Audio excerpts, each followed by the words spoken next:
बताया वो पहले बताशे खाने आते थे और like you know from a customer to like you know managing the shop.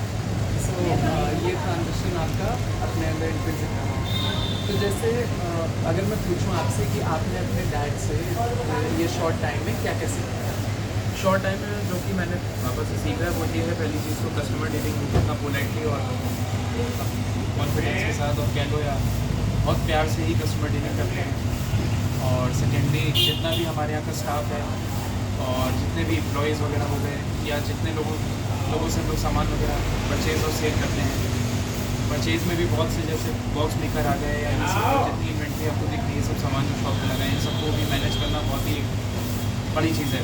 साथ में इनका पेमेंट वगैरह कभी भी लेट नहीं, मतलब हैंड टू हैंड। तो ये सब चीज़ें एक सक्सेसफुल बिजनेस के लिए बहुत ज़रूरी हैं, कोई भी छोटे से छोटा बिजनेस हो या बड़े से बड़ा बिजनेस हो, ये चीज़ें बहुत ज़्यादा ज़रूरी हैं। अगर जैसे वर्क पे कॉन्फ्लिक्ट हो जाए, वर्क पे थोड़ी लड़ाई हो जाए या बहस हो जाए, तो फिर वो चीज़ घर पे जैसे आप लोग साथ में खाना खा रहे हैं तो बातचीत बंद हो जाती है, ऐसा कुछ नहीं, घर जाके यहाँ खत्म हो जाता है। अच्छा, तो ये चीज़ बहुत ज़रूरी है। यहाँ का यहीं तो घर का करता है। और फिर हमने बताया ना आपको कि नहीं मान रहे हो तो करो, नुकसान होगा तो बढ़िया है, वो भी अच्छा है, नुकसान भी अच्छा है, सीखोगे। हमने भी बहुत किया है। सेकेंडली दोनों में से कोई भी ऐसा नहीं कि अपनी अपनी जिद पे अड़े हैं, मुझे कराना ही है और पापा का भी मुझे भी यही कराना है, ऐसा कुछ नहीं है। तो अगर आप जैसे अगर आप चाहें, जैसे आपका क्या है फ्यूचर विजन शॉप को लेके या बिजनेस को लेके? इसको एक एक्सटेंड करना है, दूसरा रेपुटेशन एक अलग ही बनानी है लखनऊ में, एक ब्रांड नेम जिसको कहते हैं वो बिल्ड करना है। सिर्फ लखनऊ या बियॉन्ड लखनऊ? अभी फ़िलहाल लखनऊ। बिजनेस की हालत बहुत ख़राब है भैया, बिजनेस की हालत बहुत ख़राब है। स्लो एंड स्टडी चलना है। हाँ, हम लोगों ने तो थोड़ा बहुत स्विच भी कर दिया है, रेंटेड इनकम का इंतजाम कर दिया है। ये जो पैसे आए यही ना डालते जाओ कि ये लिया फिर एक और खोल ली, सब पैसे डाल दिए। कहा जाता है ना सारे अंडे एक ही टोकरी में नहीं रखने हैं, तो वही कर दिया है, सारे अंडे एक ही टोकरी में नहीं रखने हैं, टूटे तो सब टूट गए। जैसे अगर कोई बात करनी होती है आपस में, कोई भी कॉन्फ्लिक्ट से हट के भी, तो ज़्यादा मतलब जो है दिल खोल के बात करने वाला कौन है आप दोनों में से? आप या हम? दोनों इक्वली आराम से बात करते हैं, एकदम कंफर्टेबल होकर के, अंडरस्टैंडिंग आराम, जो भी बात करनी है। अवॉइड नहीं करते? नहीं, ऐसा कुछ नहीं है। आपको जो है जैसे आप पहले अभी आप वीडियो कर रहे हो, तो before coming to the family business, आपको क्या लगा कि जो है आप में अंदर कुछ चेंज आया है when it comes to having conversations with people, या फिर और किसी एस्पेक्ट में क्या क्या चेंजेस आए हैं आपके? कौन चेंजेस आए हैं? जैसे पहले मैं बहुत ही ज़्यादा शॉर्ट टेम्पर टाइप का था, छोटी बातों में गुस्सा आ जाता था। अब यहाँ आकर के वो चीज़ें समझ में आई कि इससे आप बिज़नेस पहली चीज़ तो कर नहीं सकते हो। You have to be polite and cool minded. हमारी तरफ से छूट है कि कोई भी डिस्काउंट की बात हो, कोई वैसी बात हो, नहीं, जवाब हर बात का जवाब देना ज़रूरी नहीं है, और कुछ पैसे जा रहे हैं तो जाने दो। सो मनी इज नॉट एज लौट के आएगा तो ये वाले दे जाएगा, क्या है? मतलब ये काम इस नेचर का है। फैमिली ज़्यादा ज़रूरी है पैसे से। ग्राहक से कोई ऐसा विवाद ना करो यहाँ पे। अच्छा। हाँ, ग्राहक से कोई विवाद ना करो, वो अगर कम दे रहा है तो भी ठीक है, कुछ कह रहा है करीब में घोल लो हमको तो उसको और दे दो, ये हमको टेस्ट कर लिया, पैसे नहीं देंगे तो खा लो, कोई बात नहीं, कोई विवाद ना हो तो बढ़िया है। ज़बरदस्ती हो ही जाए तो फिर ठीक है, आओ, वो तो अलग बात है, लेकिन फर्स्ट इम्प्रेशन में कुछ नहीं जाने दो। सो कस्टमर फर्स्ट की पॉलिसी आपकी फॉलो करते हैं कि कस्टमर ही भगवान? हम लोग को कोई ऐसा नहीं है कि अब हमको बड़ा लिमिटेड अपना स्टैंडर्ड कम पैसे का चलने हैं, अपने भी कम खर्चे हैं, सम्मान बना रहे ग्राहक का भी और हमारा भी। Good, that's a great policy.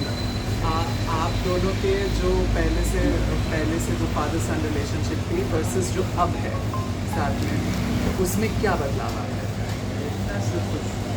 क्या कोई भी आएगा? नहीं, अब ये थोड़ा भी 30 साल का हुआ है, 14 साल से दुकान में आ रहा है, तो उससे पहले क्या होगा? थोड़ा भी एवोल्यूशन नहीं हुआ या चेंजेस कुछ भी तब ये क्या कर पाते हैं? ये 20 साल के तो अब हैं। Okay, alright. तो और आपके बिजनेस ज्वाइन करने से फैमिली में कोई चेंजेस, जैसे घर पे पर्सनली आपके मॉम के साथ या आपके सिबलिंग्स के साथ कोई ऐसा चेंज कुछ? पूरे खानदान में कोई नहीं है बिजनेस वाला। अच्छा, हाँ, हमारे भाई, इनके ताऊ जी, इनके बाबा, ताऊ जी के लड़के बड़े सब 80 ईयर्स के हो गए, सब सेंट्रल गवर्नमेंट सर्विस से रिटायर हुए। सिर्फ अभी तो अकेले जो था हम नौकरी नहीं करेंगे। तो आपने जो है अलग डिसीजन लिया फैमिली से? हाँ, क्योंकि हमने तब समझ लिया था कि हम पढ़ाई में इतने ब्रिलियंट नहीं है कि हमको कोई बड़ी नौकरी मिल जाए। बाबू की नौकरी हमको करनी नहीं थी, तो हम क्या करते हैं? हम 17 साल की उम्र में रेडी हो गए थे। जैसे ही 18 हुए तुरंत हमने रजिस्ट्रेशन कराया अपना। 18 से पहले हो नहीं सकता था, नहीं पहले ही करा लेते। 88 में हम काम में लग गए जब जैसे ही 18 साल के हुए। तो हम सबको यही कहते हैं कि लगना है तो 18-20 में लग जाओ। जब 30 साल के हो जाओगे, शादी वादी होने वाली होगी या हो जाएगी, तब तक तुम 10 साल दुनिया से आगे होगे। जनरली होता क्या है, 25, 26, 27 तक पढ़ाई होती है, फिर कोई छोटी नौकरी होती है, फिर प्रमोशन होता है उसमें। अगर होना होता है तो सबका वो भी नहीं होता है। आजकल तो 25% का ही होता होगा, बाकी सब रील बनाते रहते हैं। तो वो अच्छा है कि ये अच्छा है कि वो जब तक हुआ तब तक ये 10 साल ले चुके हैं। तो आप ये एडवाइस करेंगे, जैसे आजकल एंटरप्रेन्योरशिप जो तो बिजनेस स्टार्ट करने का बहुत ज़्यादा मतलब फैला हुआ है क्रेज़ कि सबको कोई ना कोई बिजनेस स्टार्ट कर रहे हैं, तो आप अभी करेंट मार्केट कंडीशंस को देखते हुए क्या आप एडवाइस करेंगे यंगस्टर्स को जो अभी कॉलेज से निकल रहे हैं कि बिजनेस स्टार्ट करें? करो वही जो तुम्हारे हाथ में होना होगा। हम लेबर के भरोसे और स्टाफ के भरोसे मत करना। ये वर्ड ही कुछ साल से ही आया है एंटरप्रेन्योरशिप। ये बड़ा चाशनी में लिपटा हुआ बड़ा अच्छा वर्ड है ये। जैसे चाशनी में लिपटे हुए वर्ड आते हैं ना, कि कुछ और कहते थे लेकिन कुछ और कहने लगे। आपके क्या ओपिनियन सर, आजकल करना चाहिए लोगों को एंटरप्रेन्योरशिप? नहीं, अगर कर भी रहे हैं तो बहुत ज़्यादा इन्वेस्टमेंट के साथ नहीं करेंगे। जैसा कि आजकल आप देख रहे हो कि एक छोटी सी कोई भी शॉप भी होता है तो उसमें बहुत ज़्यादा इन्वेस्टमेंट लगा देते हैं। AC भी लगना है, मतलब सब कुछ एकदम लो ही होना चाहिए। ऐसा नहीं होना चाहिए। आप कम इन्वेस्टमेंट के साथ स्टार्ट करो, चल जाए, आप धीरे धीरे इन्वेस्ट करते हो, सब चीज़ें होती चली जाएंगी। ये नहीं कि हमको एकदम टॉप से स्टार्ट ही करना, ये नहीं होना चाहिए। एक ही काम लगातार करते रहोगे तो चलेगा, ना चलने की कोई बात नहीं है, लेकिन इतना पेशेंस हो आपके पास समय देने का। 30 में स्टार्ट करोगे तो नहीं दे पाओगे ना। एक बच्चा होगा, फिर आपके खर्चे बढ़ गए, फिर वो पढ़ने जाएगा, 10-20 हज़ार और बढ़ गए, फिर होगा अभी खेलेगा किसके साथ, 1 और तो 2 हो गए, 10-20 हज़ार खर्चे और बढ़ गए। उधर नहीं बढ़े, इधर खर्चे बढ़ गए, तो वो ख़त्म होना ही होना है मामला। इसलिए 18-20 में चालू करें। तो final and last question is to both of you sir, आपसे शुरुआत करते हैं। आपका मोटिवेशन क्या है तो उस काम पे आने के लिए और फ्यूचर के लिए? दोनों अलग अलग चीज़ें, दोनों बताइए। और छोटी से छोटी चीज़ भी हो सकती है मोटिवेशन, कोई उसमें ऐसा नहीं कि कुछ भी हो सकता है। पहली चीज़ तो भाई जीवन के लिए पैसा ही बहुत ज़रूरी है, ठीक है? तो भाई मेहनत करोगे तभी कुछ हो सकता है। इसकी वजह से रोज़ आना भी और मन लगा करके काम करना है। और दूसरी चीज़, मेरा इंटरेस्ट है इस काम में, मुझे बहुत पसंद है, क्योंकि पहली चीज़ तो बचपन से देख रहा हूँ ये सब। और भाई फैमिली में भी जैसा कि बताया कि मामा साइड, नानी साइड मेरे यही प्रॉपर काम है, बिजनेस है और स्वीट शॉप ये सबसे आगे है। उन लोगों को देखना पसंद है मुझे ये काम। तो और फ्यूचर के लिए मोटिवेशन? फ्यूचर के लिए मोटिवेशन मैंने जैसा कि पहले बताया था कि इसको एक नेक्स्ट लेवल पे पहुंचाना है, ब्रांड नेम बनाना है। सर आपके लिए डेली मोटिवेशन और फ्यूचर का मोटिवेशन क्या है बिजनेस को लेकर? डेली तो हम शुरू से कहते हैं इससे अच्छा क्या है, किराया देना नहीं, अपनी जगह बैठे हैं, सामान बना हुआ है, और 50 लोग तो आते ही नमस्ते करते हैं, शेठ जी कहते हैं, तो अच्छा लगता है।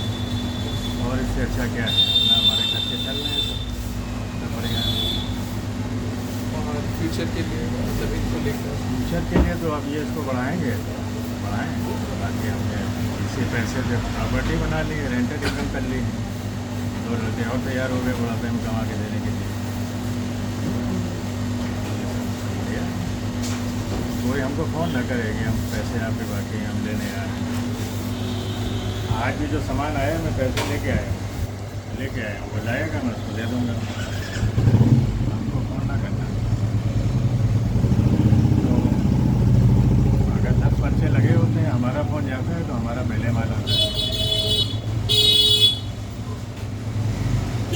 तो एक लास्ट क्वेश्चन, आपके कितने सिबलिंग्स हैं? मेरी एक एल्डर सिस्टर है। 2 लड़के से पापा का ये मतलब था कि फर्स्ट मैं और दूसरा जो रेंटेड प्रॉपर्टी। अच्छा ओके, हाँ समझ गया, ठीक है।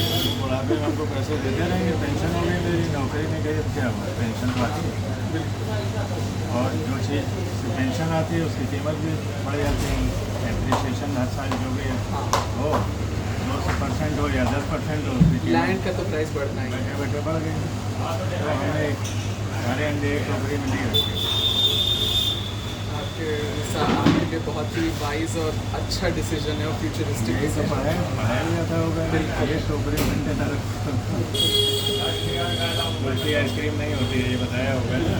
बिल्कुल कुल्फी होती है, हमारे आइसक्रीम होती है। हमारे पापा ये कहते हैं कि जो है पढ़ा लिखा होना उतना ज़रूरी नहीं है, गढ़ा होना बहुत ज़रूरी है। तो वो मुझे अभी समझ में आ रहा है। पढ़े हम खूब थे, पोस्ट ग्रेजुएशन किया था, लेकिन ये हमको पता था कि हम या तो माता पिता को बेवकूफ़ बनाएं। 25 28 30 साल तक हम बढ़ते रहे कि आज हम पूना जा रहे हैं रेलवे का पेपर देने, आज गोरखपुर जा रहे हैं SSC का पेपर देने। हमें मालूम था हम नहीं वेट कर पाएंगे, हम बाबू बन जाएंगे क्लास 3, वो हमको करनी नहीं थी। ये तभी हम मॉडल हाउस में रहते थे, जानते हैं मॉडल हाउस? हाँ 22 साल हम उसमें रहे, खेलने रोज़ जाते थे हम बड़े वाले पार्क में। तो रास्ते में केसरबाग सब्जी मंडी पड़ती, वहाँ भी वो जो नींबू मिर्चा बेचता था वो 3 अंगूठी पहनता था, मोटी चैन पहनता था। हमने पूछा भैया कितने की है, उसने बताया इतने की, हमने बड़ी महंगी है। तो वो कहता था कभी खाई है, आगे बढ़ो तुम। ये हम सबकी बात बता रहे हैं 40-45 साल पहले। तो हमने तो हम बाबू की नौकरी नहीं करेंगे, हम ये नींबू मिर्चा वाले बेच लेंगे सड़क पे बैठ के, लेकिन नौकरी। बहुत टफ डिसीजन रहा होगा आपके लिए, बहुत बड़ा रिस्क भी था एक समय पे। उस समय रिस्क का तो सोचने क्या था, 17 साल या 12 साल। 17 साल में हम रेडी हो गए, 18 में हमने रजिस्ट्रेशन करा लिया, साइकिल से गए थे हबीबुल्ला स्टेट हैदराबाद। तो ये कराना है, तो उन्होंने बताया कि आप ITCC नील का बनवा लो, इनकम टैक्स क्लियरेंस सर्टिफिकेट, हम नील का बनवा लाए। कर लिया हमारा। अब हमको ज्ञान भी नहीं था ना पैसे थे, बस करते चले गए, चला गए। Thank you so much sir for sharing this story with us, thank you as well. बहुत अच्छा लगा मुझे यहाँ आके आप लोगों के ख्याल जान के, ऑर्गेनाइजेशन के फ्यूचर के बारे में पूछ के। Thank you so much for giving me your time. All the best, आपको भी बहुत तरक्की करिए, थैंक यू सर्विस से कुछ भला हो।